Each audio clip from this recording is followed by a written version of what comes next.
Cheating scandals have been around in sports since the beginning of sports, and they happen all the time in sports. But the one sport that it happens in the most is baseball. The reason it happens the most in baseball is because the amount of ways people are able to cheat, and the amount of players that do cheat. Before I tell you about the recent cheating scandal, I'm going to go back to the past, where cheating was pretty popular. The first cheating was gambling, and then after that came steroids.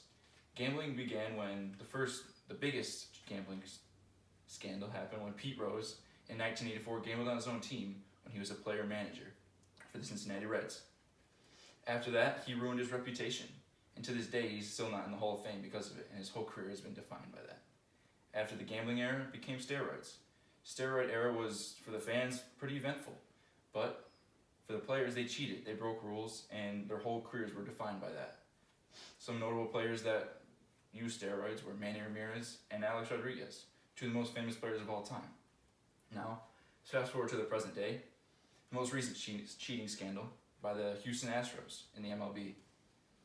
The scandal first arose when Mike Fiers, ex-pitcher of the Astros, created an article with Ken Rosenthal, a MLB reporter, and it stated how the Astros were cheating. They had a camera in center field and they were relaying the signs of the opposing team to the dugout.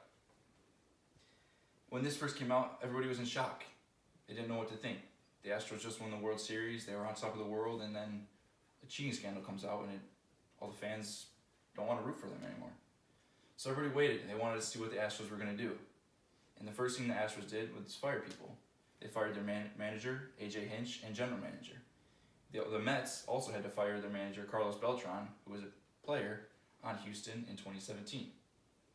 So, after the Astros made their decisions, everybody looked to the league. What would the league punish the team for?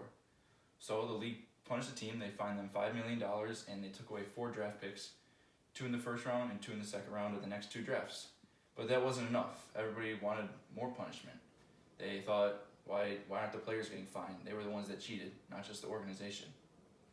Players that did steroids and gambled got fined millions and millions of dollars and got suspended for entire seasons, like 162 games. And just a little fine and a couple draft picks is not enough for people that cheated and won a World Series. So all the players from other teams and fans of the league were upset with the commissioner.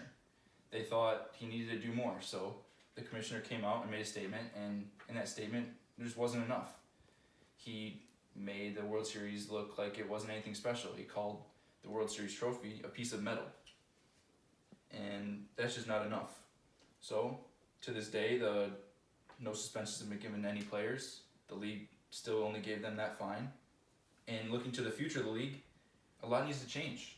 They need to change the way they look at cheaters. They need to investigate more into technology and what can be used and what is being used by other teams possibly right now. And the reputation of the league is not in a good spot.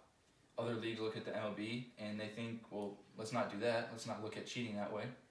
And they need to change. So for the future of the MLB, a lot needs to change for them to be able to stop cheaters.